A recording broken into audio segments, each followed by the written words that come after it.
Her own brother sold the fat girl to Mountain Man for whiskey money. The Mountain Man made her his queen. $200 for the fat one and throw in a bottle of rye, Walter slurred, shoving his sister forward as if she were a sack of grain. Addie didn't stumble because she was clumsy. She stumbled because her brother's handprints were still hot on her arms, because the world had taught her that a girl like her was easier to barter than to love. The porch boards of the mountain lodge bit cold through her shoes. Pine shadowed the eaves. Somewhere above, a hawk cut the sky like a knife. The door swung open. Matthias Blackthorne filled it broad-shouldered, weather-browned, quiet as a loaded gun. Green eyes took in everything. The purpled marks on Addie's jaw, the way she held herself small, the reek of whiskey coming off Walter like a second shirt. He said nothing for a long breath, and the mountain seemed to hold its breath with him. Walter grinned, fearless the way only a fool can be. She cooks, she scrubs, and she won't talk back. You want a wife? I want my money. Addie fixed her gaze on the knot of wood by Matthias's boot. She'd learned that knots don't sneer, knots don't laugh. Knots don't ask why she takes up so much space in the world. What are you? Walter prodded her. Say you're grateful. Her throat worked. No sound came. Matthias shifted his weight, the boards answering with a low creak.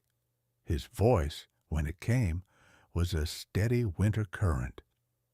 You're selling your sister. Call it solving a problem, Walter said. 200 and a bottle for the road.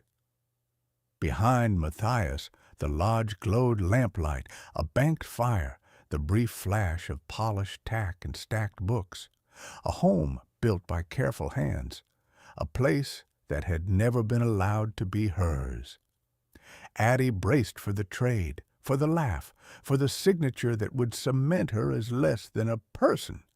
Instead, Matthias stepped aside. Both of you. Inside. The hawk wheeled.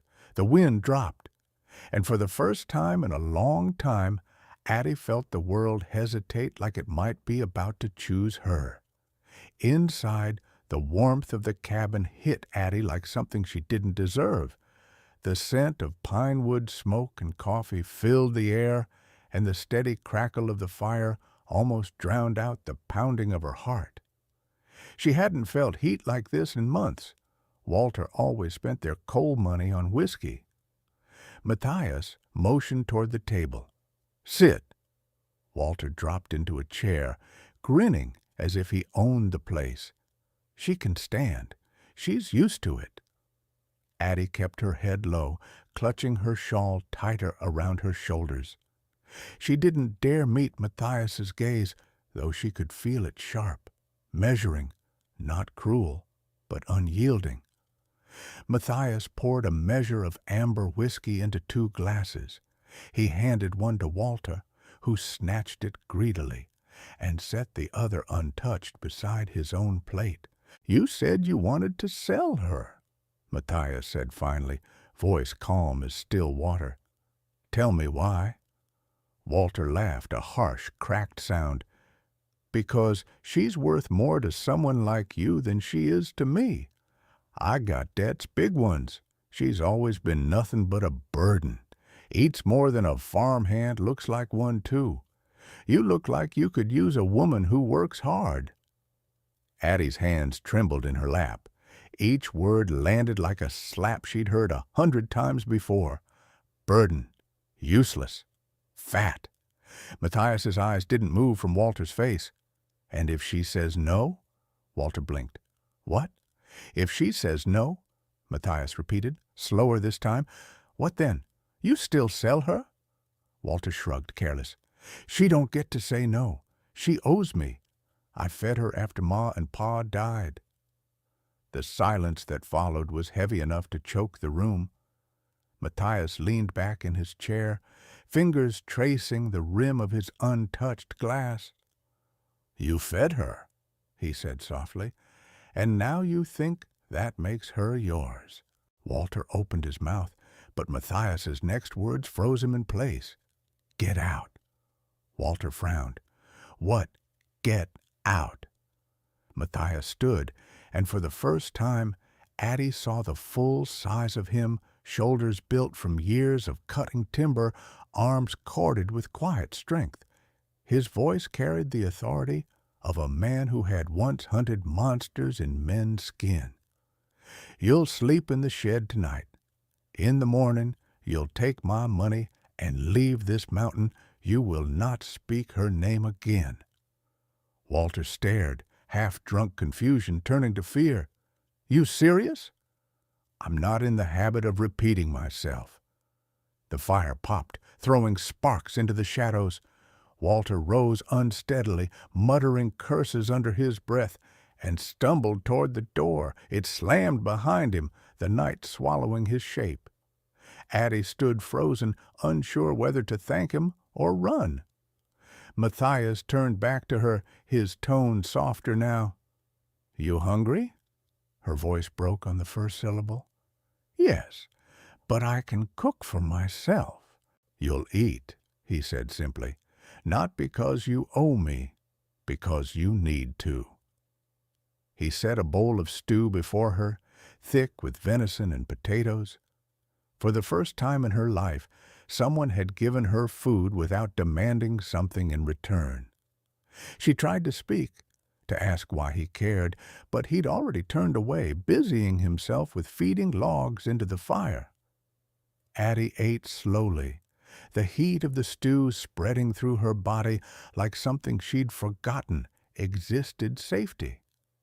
Outside, the wind howled through the pines, but inside the cabin it was quiet, safe, and for the first time Addie wondered if the man they called a beast might be the only soul left on earth who still remembered what it meant to be human.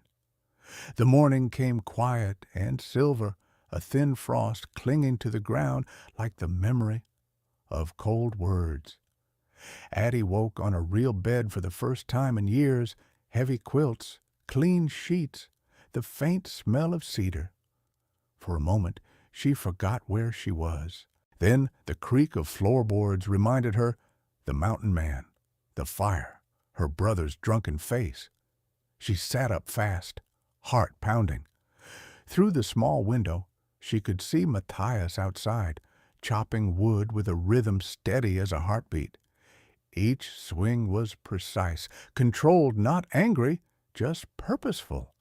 A man who knew the weight of every strike. The door creaked open behind her. Walter. He looked worse in daylight eyes, bloodshot, clothes wrinkled, a bruise spreading under one cheek. You ready? He said. We're leaving. Addie shook her head slowly. Matthias said. Walter sneered. He said what? That you could stay? Don't be stupid, Addie. He doesn't want you. He just doesn't want to look bad throwing you out. Before she could answer, Matthias stepped through the doorway. He was holding a leather pouch that jingled when he tossed it to Walter. $200. That's what you wanted. Walter caught it, stunned. So that's it then? That's it, Matthias said evenly. You take it, ride south, and don't ever come back. You cross this mountain again, and I'll make sure you don't cross it twice. Walter stared at him, then at Addie. His lip curled, but he knew better than to argue. You think she'll thank you for this? She's not worth saving. Matthias's eyes hardened. Get out. Walter hesitated only a second before turning on his heel.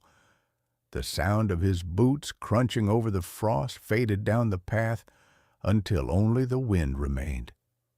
Addie stood in the doorway, watching him disappear between the trees. She didn't know what to feel, relief, sorrow, or just emptiness. When she turned back, Matthias was watching her. He's gone, he said simply. You're free now. Free? The word sounded strange on her tongue, like something she'd never been meant to say. I don't know what that means. It means you decide where to go next. He gestured toward the horizon. You can go to town, start fresh, or stay here a while if you want. Addie swallowed hard. Why are you doing this?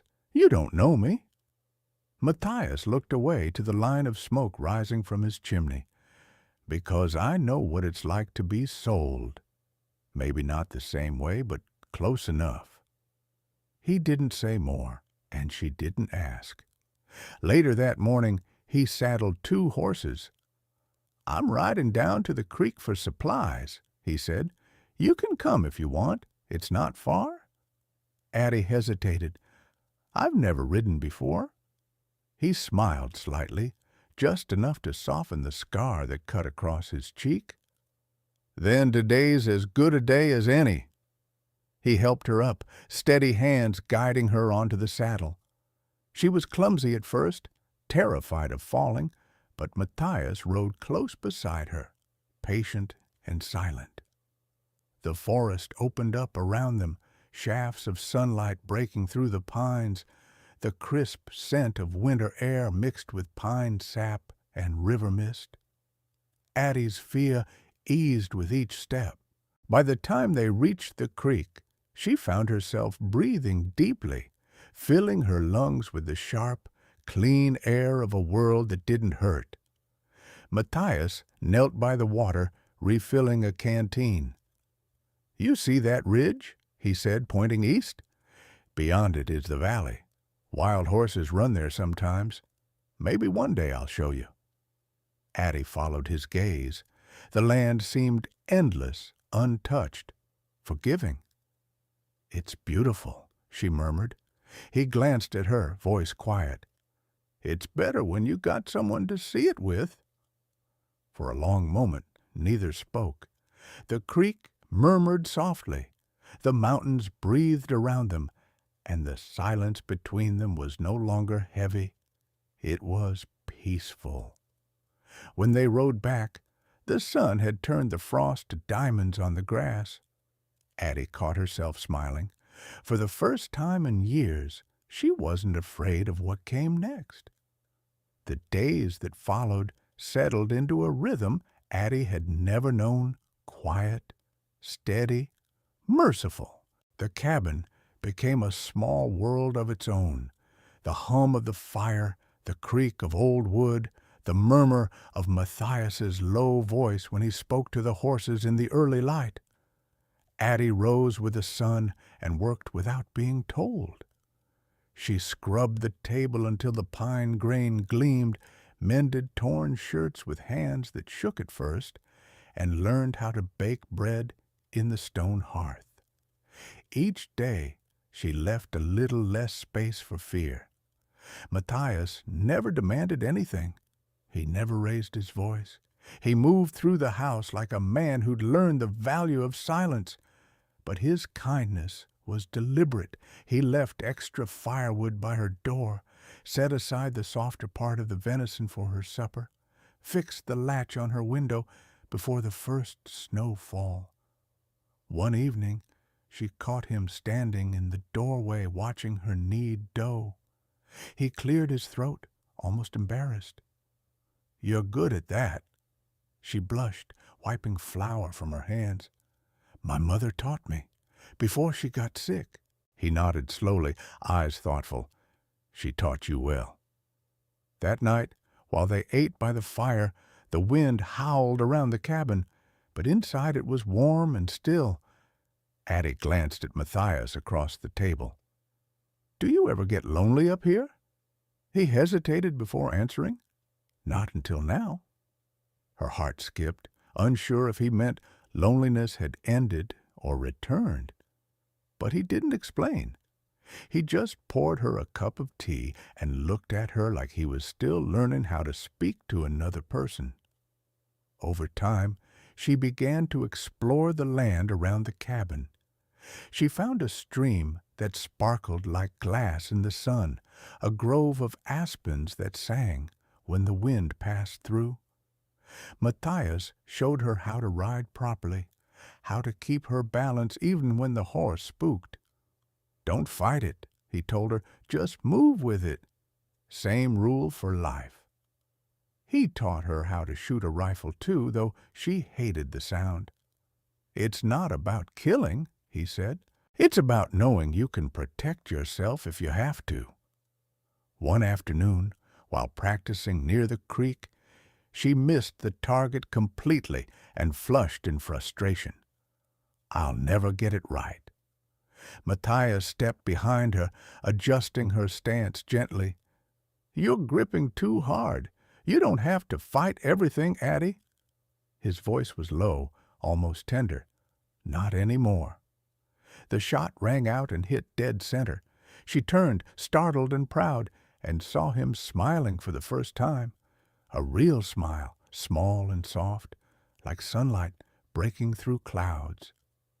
The seasons shifted. Snow came and stayed. Addie learned to find beauty in its quiet weight, the way it made everything still and new. At night, they'd sit by the fire, reading from old books or sharing stories of the world before pain. She told him about her mother's singing, her father's laugh, and the way her brother used to be kind before whiskey hollowed him out. Matthias told her about his past, about the life he'd left behind as a bounty hunter, the woman he'd loved and lost. He spoke with no bitterness, only the ache of memory. I thought I was done with people, he said once. Then you showed up, and the house started feeling alive again. Addie looked around the glowing hearth, the scent of pine and bread, the steady thump of Matthias's boots by the door. It feels like home, she whispered. He turned toward her. That's because it is. On the first day of spring, the snow melted into rivulets that ran down the mountain like silver veins. Addie stood outside in the sunlight, her dress loose and her hair undone. She felt lighter, stronger. When Matthias came up from the stables, he stopped watching her. You look different, he said. She smiled, her cheeks pink from the cold. Maybe I finally see myself the way you do. He stepped closer, brushing a strand of hair from her face with a hand rough from years of labor, but gentle as mercy. Then you see right. For a long moment, neither spoke. The wind whispered through the trees, and everything else faded, the pain, the noise, the past. Inside, the fire waited. Outside, the world stretched wide and green. Between them, something new had begun to grow quiet, steady, real. The peace of the mountains never lasted long, not for people with pasts carved deep into their bones.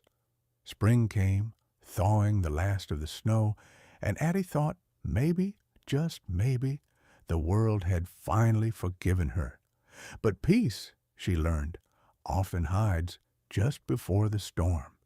It began one morning when Matthias rode down to the general store in Copper Falls for supplies. Addie stayed behind to tend the garden, humming softly as she planted new herbs in the thawed soil. The birds were singing again, and the world felt alive. But when Matthias returned at dusk, his face was dark and tight. He dropped his saddlebag on the floor. You shouldn't go into town for a while. Addie looked up from the stove. Why? What happened? Your brother, he said flatly. He's been talking. Her stomach turned cold. Walter? He told the saloon he's coming back for you, Matthias said, voice low but steady. He's been bragging that he sold you once and can sell you again to anyone with enough money or power to want you. He says you're mine now, and that makes me a thief. Addie froze.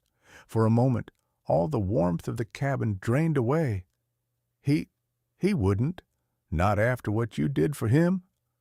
Matthias shook his head. A man like that doesn't change, not unless something forces him to. Silence settled heavy between them. Addie turned back to the fire, blinking hard to keep from crying. "I brought trouble here," she whispered. "You should have let him take me that night. Then none of this—" "Stop!"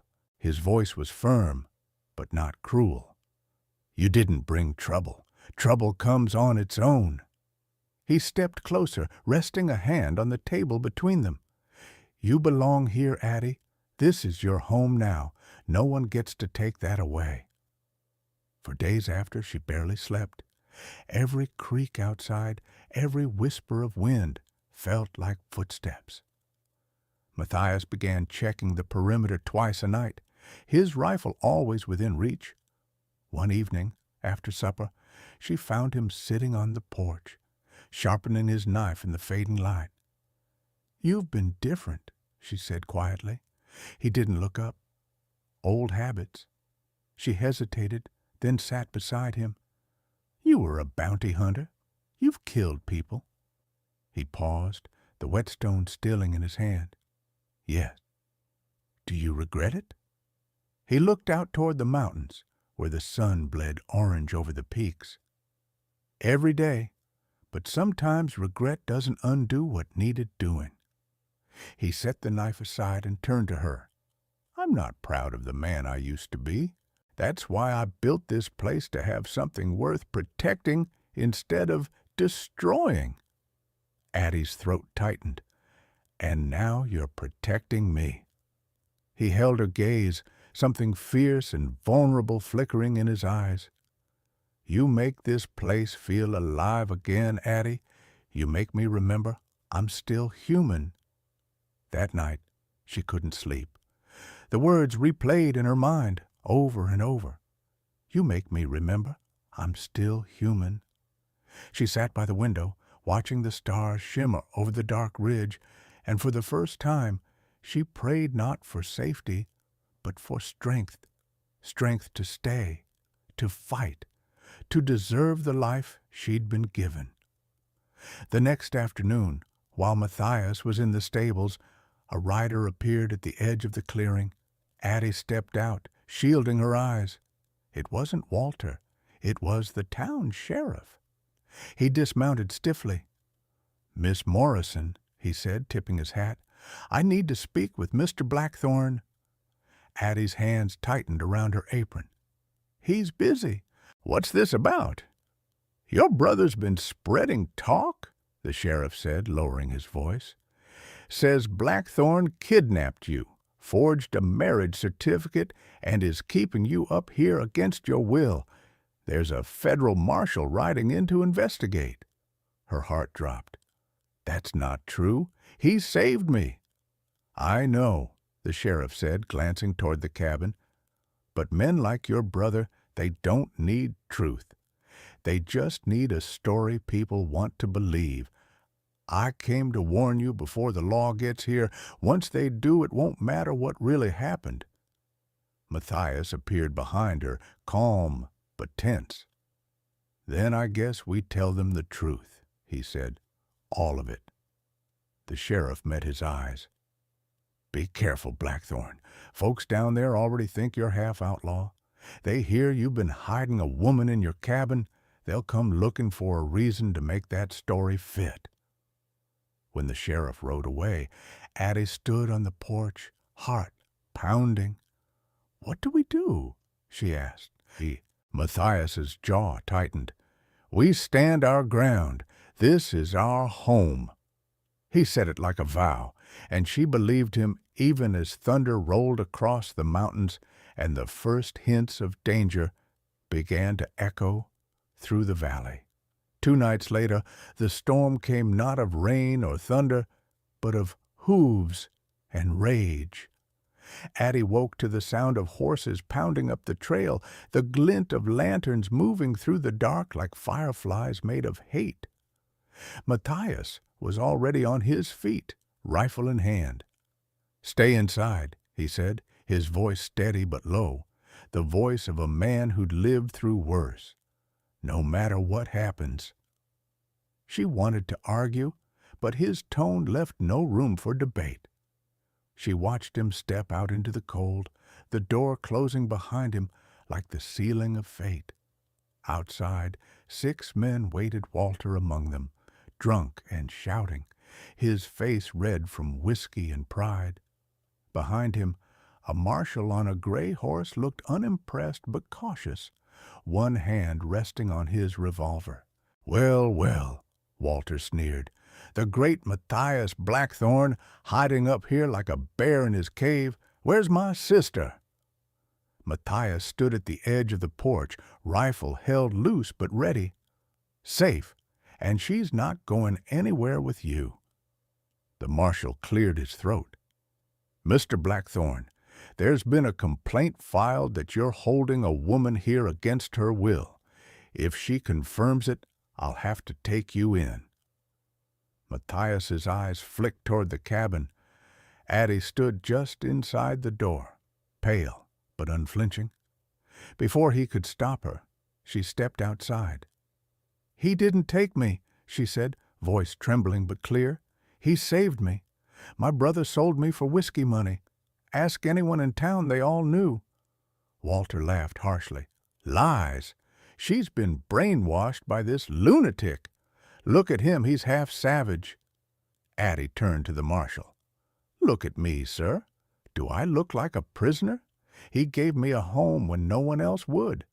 My brother beat me, starved me, and now he wants to drag me back so he can sell me again." The marshal studied her for a long moment. The men behind Walter began shifting, uncertain, but Walter wasn't finished. "You think I'll let you ruin me, you fat little—" The words never finished. Matthias moved so fast it startled everyone. He grabbed Walter by the collar and slammed him against the post. "That's enough," he growled, voice low but lethal. "You will never speak to her again. You will never come near her again." The marshal raised a hand. "Easy now, Blackthorne." Matthias released Walter, who stumbled back, gasping. Then Matthias turned to the marshal, calm again. "You heard her story. You can arrest me if you think it's wrong that I protected her, but I won't apologize for it." For a long, tense moment, the only sound was the wind through the trees. Then the marshal sighed. "I'm not here to arrest good men for doing what's right, but this town—" He shot Walter a warning look. Would do well to mind its own sins before judging others. He tipped his hat to Addie. "Ma'am." Then to Matthias, "Keep her safe." When the marshal and his men rode off, Walter lingered, shaking with fury. "You'll regret this," he spat. Matthias's reply was quiet, but deadly. "If you come back, you won't walk away." Walter glared at them one last time, then staggered down the trail and disappeared into the dark. Addie let out a breath she hadn't realized she was holding. Matthias turned to her, lowering his rifle. For the first time since the night began, he looked tired not from fear, but from the weight of protecting what mattered. "You shouldn't have come out," he said softly. She stepped closer, eyes glistening. "I wasn't going to hide while you faced him alone." Matthias's rough hand cupped her cheek, thumb brushing away a tear. "You're braver than you think, Addie Morrison." She smiled faintly through her tears. "And you're kinder than you want people to believe, Matthias Blackthorne." Outside, the wind began to calm.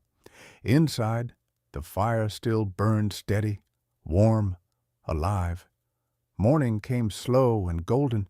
The snow line on the peaks glimmered like a crown, and smoke curled gently from the cabin's chimney. The storm of men, of fear, of memory, was gone. Addie stood on the porch, wrapped in Matthias's coat, watching the valley breathe beneath the first rays of sunlight. The air smelled of pine and thawing earth. Behind her, the door opened, and Matthias stepped out carrying 2 tin mugs of coffee. He handed one to her without a word. For a while they drank in silence, listening to the quiet world they had fought to protect. "He won't come back," Matthias said finally. Addie nodded, though her voice trembled. "He'll hate me forever." "He already did," Matthias answered. "You just stopped letting him." She turned to look at him, this man who had once seemed made of stone and wilderness, now standing softer in the light. "I used to think freedom was running away," she said, "but it's not. It's standing where you are and refusing to move for anyone who means you harm." Matthias smiled, small and tired and full of pride. "Then you're the freest woman I've ever known." Weeks passed. The thaw became spring, and the mountain burst with color. Addie planted flowers by the porch, painted the window shutters, filled the house with laughter and the smell of baking bread. The neighbors from nearby valleys began visiting, curious about the woman who'd tamed the infamous bounty hunter.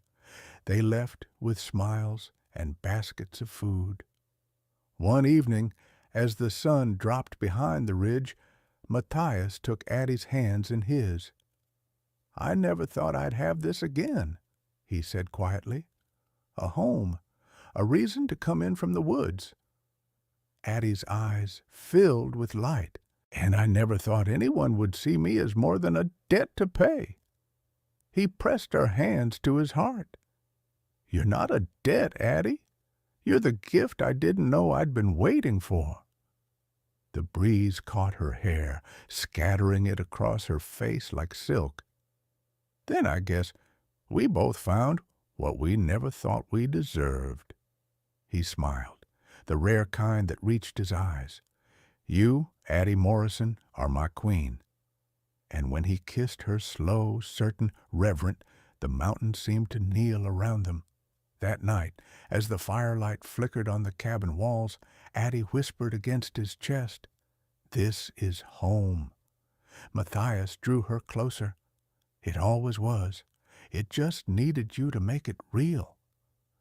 Outside, the stars hung bright and endless, like promises that no one could break. Every time I tell a story like this, I remember love doesn't always come wrapped in beauty or comfort. Sometimes it arrives in the wreckage, after you've lost everything you thought you needed. Addie was sold, humiliated, forgotten, and yet she became a queen, not because someone crowned her, but because she chose to believe she was worth saving. Maybe that's the truth hiding in all our scars. What was meant to break us can still build us. Wherever you are in the world tonight, listening in a city apartment or under open sky, remember this: the right person won't buy your freedom. They'll fight beside you for it. Tell me where you're listening from, because stories like Addie and Matthias's don't belong to one mountain or one time. They belong to everyone who still believes love can find you, even after the world has sold you cheap.